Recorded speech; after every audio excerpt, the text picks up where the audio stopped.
Heyo, heyo. Magsosurvey tayo kung anong kukunin natin.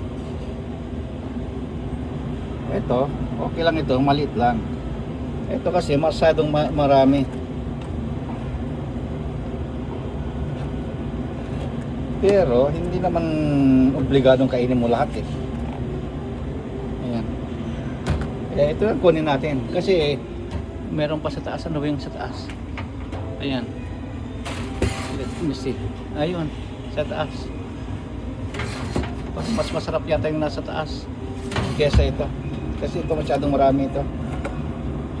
Sandali, kuha tayo ng tinatamad ako. Ito na. Kukuha sa ano ng plato pa pero tinatamad ako.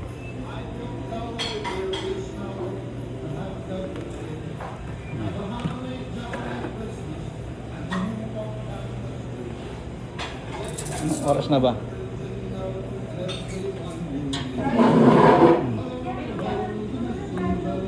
Tignan natin. Tikman na natin. Kung hindi masarap,